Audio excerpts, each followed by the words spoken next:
महत्वपूर्ण है। और क्वेश्चन हम कैसे करेंगे बच्चों, हम टॉपिक वाइज क्वेश्चन करेंगे, एक टॉपिक को पूरा कवर करेंगे, वहां से कौन कौन से क्वेश्चंस आपके एग्जाम्स में बन सकते हैं वो वाले क्वेश्चन करेंगे। एक बात ध्यान रखिए कि मैं आपको जो क्वेश्चन करवाने वाली हूँ उससे बाहर कुछ नहीं आएगा। क्लियर?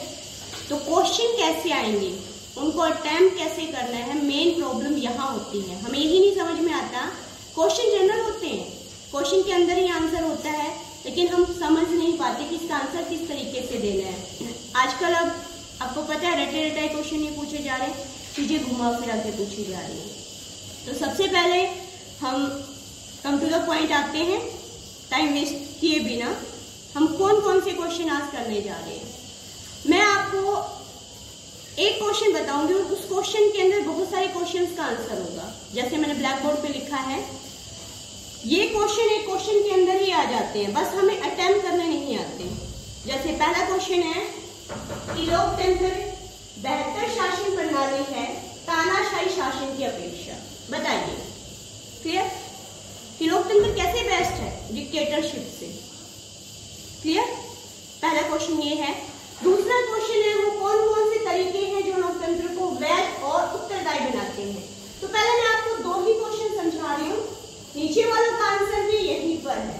तो सबसे पहले लोकतंत्र बेहतर शासन प्रणाली कैसे है, आपको पहले ये पता होना चाहिए कि लोकतंत्र है क्या, डेमोक्रेसी क्या है। देखो नाम से ही पता चल रहा है डेमोक्रेसी, डेमो का मतलब होता है लोग, क्रेसी का मतलब होता है शासन। ऐसा शासन जिसमें लोग शामिल होते हैं उसको डेमोक्रेसी बोलते हैं। ठीक है? जिसमें लोग अपने प्रतिनिधियों को चुनते हैं उसको डेमोक्रेसी बोलते हैं। जहां पर लोग शासन में भागीदारी होती है उसको डेमोक्रेसी बोलते हैं। जहां पर आपको बोलने की आजादी होती है उसको डेमोक्रेसी बोलते हैं। जहां पर आप सरकार के बारे में जान सकते हो उसको डेमोक्रेसी बोलते हैं। डेमोक्रेसी का मतलब होता है आप लोगों की सुनी जाए, आपकी आवाज सुनी जाए, आपको क्या चाहिए वो सुना जाए, दैट इज डेमोक्रेसी। यानी नाम से पता चल रहा है ना, अब्राहम लिंकन ने कितनी अच्छी डेफिनेशन दी थी लोगों का, लोगों के द्वारा ये जो शासन होता है क्या कहलाता है, डेमोक्रेसी। तो हम इस क्वेश्चन को समझते हैं कि डेमोक्रेसी जो है वो तानाशाही शासन से कैसे अच्छी है। तो वो कौन कौन सी चीजें हैं जो लोकतंत्र को अच्छा बनाती हैं। तो सबसे पहले बात तो क्या है कि लोकतंत्र के अंदर जो सबसे अच्छी बात है ना बेटे, वो उत्तरदायी शासन है, वैध शासन है, जवाबदेही शासन है। तो पहला पॉइंट हम क्या बताएंगे कि लोकतंत्र किस प्रकार का शासन है, उत्तरदायी, वैध और जवाबदेही। कैसा शासन है, उत्तरदायी है, अकाउंटेबल है, ठीक है, वैध है और क्या है, जवाबदेही है। अब इन तीनों चीजों को समझते हुए एक चीज और आपकी क्लियर होनी चाहिए। आपका यहाँ से छोटा क्वेश्चन भी बनेगा 2 नंबर का कि किस प्रकार से लोकतंत्र जो है वो उत्तरदायी शासन है, या वो कौन कौन से तरीके हैं जो लोकतंत्र को उत्तरदायी बनाते हैं। पहले तो इनका मीनिंग कि यहाँ से आपका एक बड़ा क्वेश्चन तो बनेगा, लेकिन आपका यहाँ से इस पॉइंट से 2 मार्क्स का 3 मार्क्स का क्वेश्चन भी बनेगा। ठीक है? वो क्वेश्चन क्या है कि लोकतंत्र के अंदर वो क्या चीजें हैं जो लोकतंत्र को उत्तरदायी शासन बनाती है, वैध शासन बनाती है, जवाबदेही वाला शासन बनाती है। तो ये 3 मार्क्स में आ सकता है आपका और 2 नंबर में भी आ सकता है। आई बात समझ में? और 5 नंबर में तो आपका आना ही आना है कि लोकतंत्र किस प्रकार से बेहतर शासन प्रणाली है। तो कौन सी चीजें हैं जो लोकतंत्र को क्या बना रही है, उत्तरदायी बना रही है, वैध बना रही है। तो सबसे पहले तो आपको ये पता होना चाहिए वैध का मीनिंग क्या होता है, लोकतंत्र वैध शासन कैसे है। बता सकता है कोई बच्चा कि लोकतंत्र वैध शासन कैसे है? हारिया बता सकते हो? और स्टूडेंट्स बताए कि लोकतंत्र वैध शासन कैसे है। दीपा? ये इसलिए क्योंकि जो सरकार बनी है वो बहुमत से बननी चाहिए और वो कुछ कायदे कानून के अनुसार ही काम करेगी, वो उस रेखा को कभी पार नहीं करेगी। वेरी गुड, बहुत अच्छा। वैध का मतलब क्या होता है? कोई चीज वैलिड कब तक है? जब तक वो नियमों के अकॉर्डिंग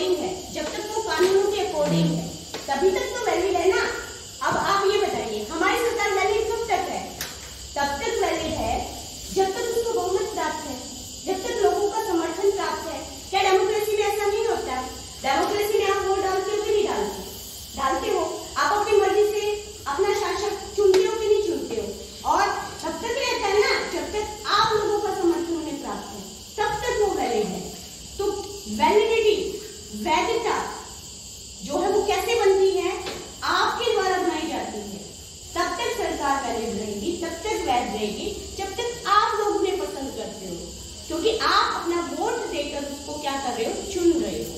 ठीक है, और भी बहुत सारी चीजें हैं जो लोकतंत्र को वैध बनाती है या उत्तरदायी बनाती है। तो उत्तरदायी का मतलब क्या है कि वो आप लोगों के लिए रिस्पॉन्सिबल है।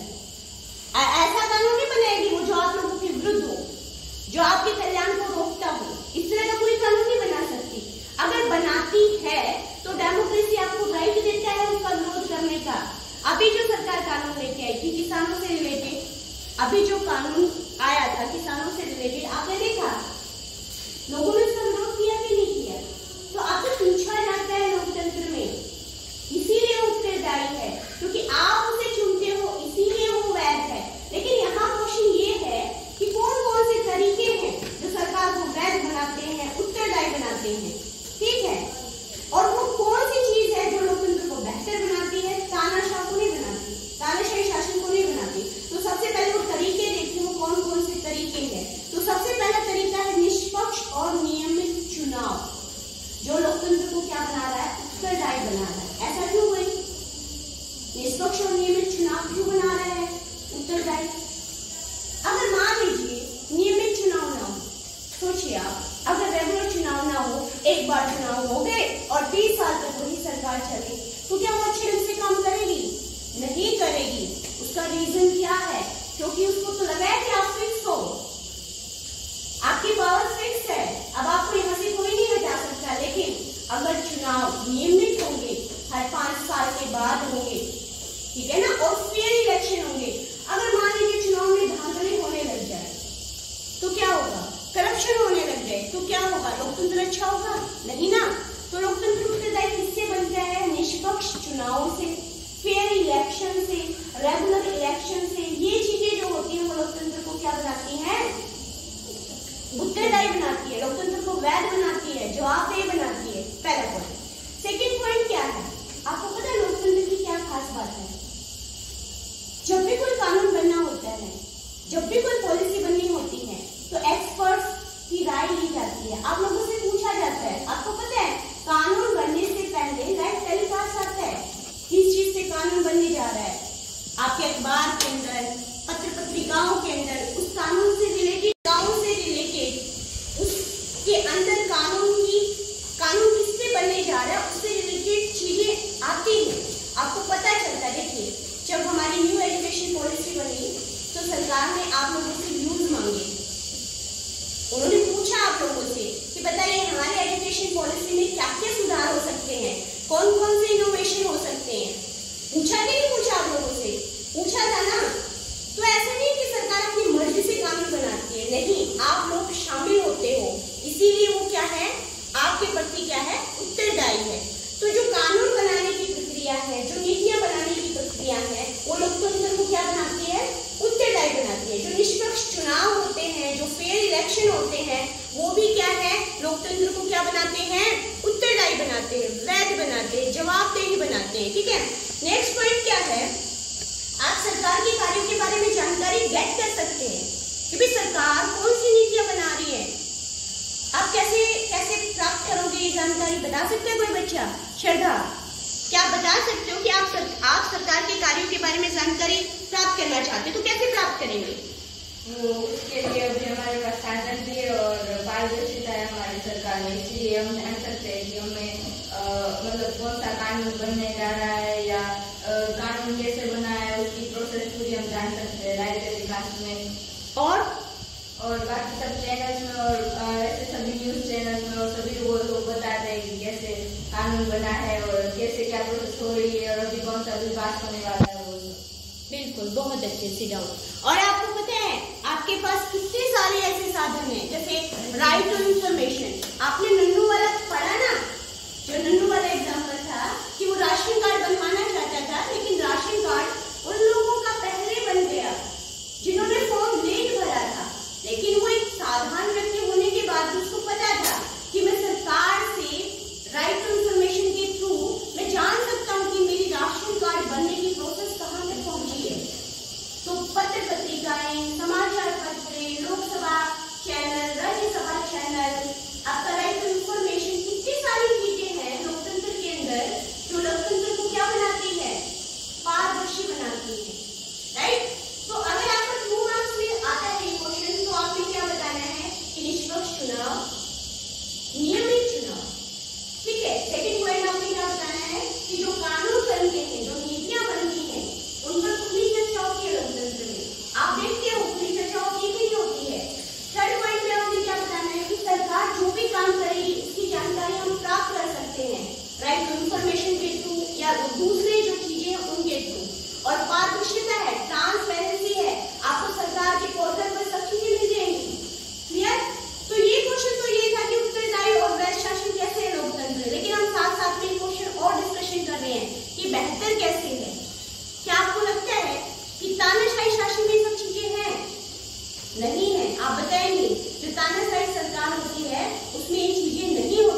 आवाज सुनता है, जो वंचित लोग होते हैं उनकी सुनता है, हर किसी तबके की सुनता है वो। हमें क्या लगता है कि लोकतंत्र बहुमत का शासन, अगर आपसे पूछ ले क्या लोकतंत्र बहुमत का शासन है, आप कहेंगे हाँ है बहुमत का शासन, क्योंकि सरकार तो बहुमत से बनती है। ज्यादा लोग अगर वोट नहीं देंगे तो सरकार नहीं बनेगी। लेकिन बच्चों, यहाँ बहुमत का मतलब ये नहीं है। यहाँ बहुमत का मतलब है जो भी पॉलिसी बनेगी उसमें ज्यादा से ज्यादा लोग इंक्लूड होंगे, ज्यादा से ज्यादा लोगों की सहमति बनेगी। सिर्फ बहुमत का मतलब ये नहीं कि बहुमत से सरकार बनना। यहाँ बहुमत का मतलब अगर आपसे पूछ ले 1 मार्क्स में, 2 मार्क्स में, तो आप बहुमत में क्या बताओगे कि हर एक तबके को, चाहे वो माइनॉरिटी है चाहे वो मेजॉरिटी है, सबको क्या मिलेगा, यहाँ पर सबको क्या मिलेगा, अधिकार मिलेंगे, सबकी सुनी जाएगी। तो क्या तानाशाह में ऐसा होता है?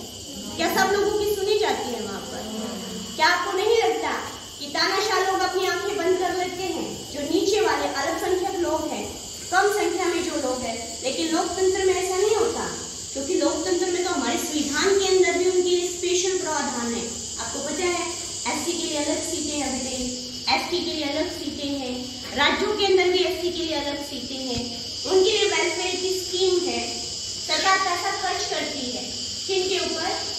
वंचित लोगों के ऊपर, पिछड़े हुए लोगों के ऊपर। आपको पता है कितने सारे आयोग बने हुए हैं? पिछड़ा आयोग है, ओबीसी आयोग है, एससी आयोग है।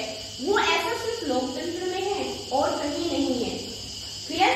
तो सेकंड पॉइंट में आप क्या बताओगे कि वंचित वर्गों को आवाज देने का काम कौन करता है? लोकतंत्र। तानाशाही सरकार कभी नहीं करती ऐसा, राइट? तानाशाही सरकार ऐसा कभी नहीं करती। थर्ड पॉइंट आप क्या बताओगे कि लोकतंत्र जो है वो आजादी देता है, आपको विरोध करने की आजादी देता है। क्या इस पॉइंट को कोई एक्सप्लेन कर सकता है? क्या कोई स्टूडेंट बता सकता है कि लोकतंत्र हमें अभिव्यक्ति की आजादी देता है, सरकार के विरोध की भी? मतलब ऐसी कोई शासन देखा आप लोगों ने ऐसा आज तक? मतलब जो सरकार के विरोध खड़ा होकर बोल सके, लेकिन लोकतंत्र हमें देता है ये आजादी। कितने सारे लोग ऐसे हैं जिनके खिलाफ हम लोग बोले हैं, ठीक है ना? कितने सारे कानून ऐसे हैं जिनके खिलाफ हम बोले हैं और हमने उनको बदलवाया भी है। तो सिर्फ लोकतंत्र में होता है, तानाशाह में नहीं। अब उत्तरी कोरिया के तानाशाह तो ना आपको हेयर कटिंग की आजादी भी नहीं देगा, राइट? वो तो कहेगा ये जो मैं हेयर कटिंग करवा रखा ना, ये आपने नहीं करवाना है। क्लियर? तो आजादी मिलती है आपको, आपने बातों को एक्सप्रेस करने की आजादी मिलती है, ठीक है? क्लियर? और गलतियां सुधारने की आजादी, राइट? अगला पॉइंट है गलतियां।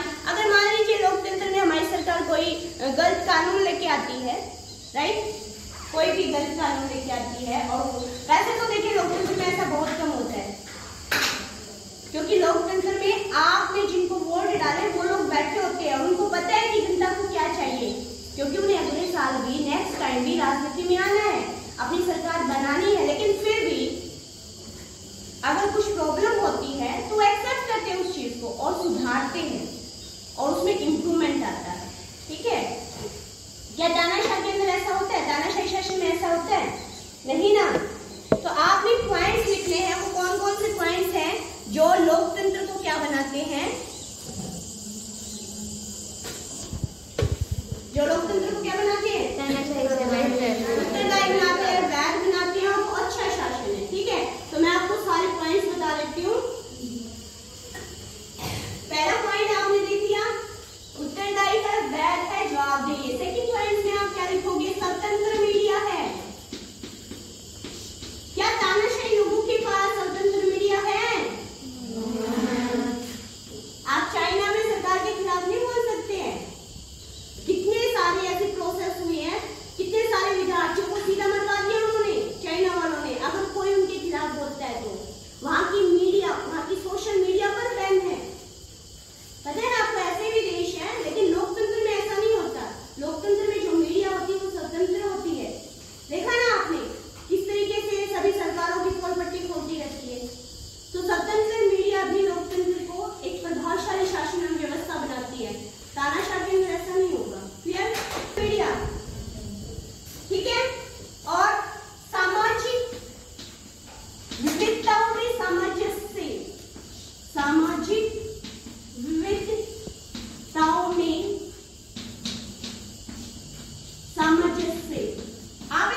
भाषाई आधार पर लोगों के बीच में टकराव हुआ था कि जो बहुमत था वो ये चाहता था कि हमारी सरकार बने, लेकिन उनके पास इतने आर्थिक अवसर नहीं थे, तो उन दोनों समूहों के बीच में बहुत ही ज़्यादा टकराव हो रहे थे।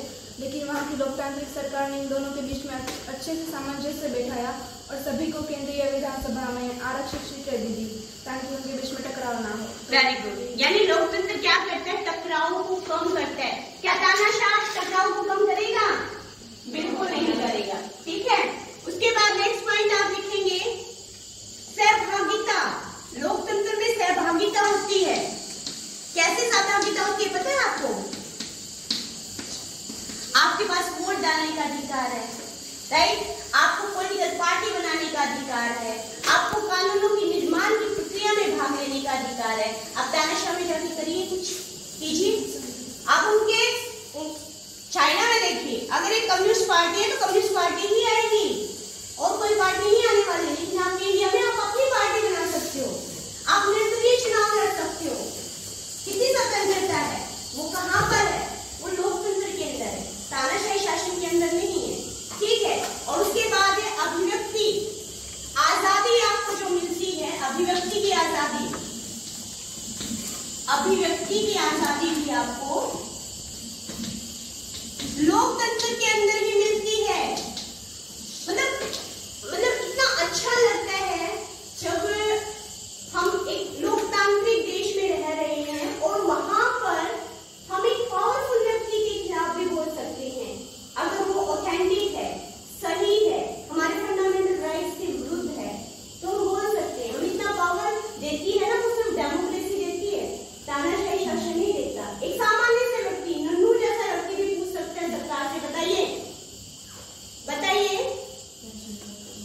कि राशन कार्ड बनने की प्रोसेस क्या है? सोचिए आप, राशन कार्ड बनने की प्रोसेस को पूछ सकता है, दूसरी प्रोसेस को पूछ सकता है। तो ये सब लोकतंत्र में ही पॉसिबल है। ओके, तो अगर आपका क्वेश्चन आए कि लोकतंत्र किस तरह से बेहतर शासन है या लोकतंत्र को क्या क्या चीजें वैध और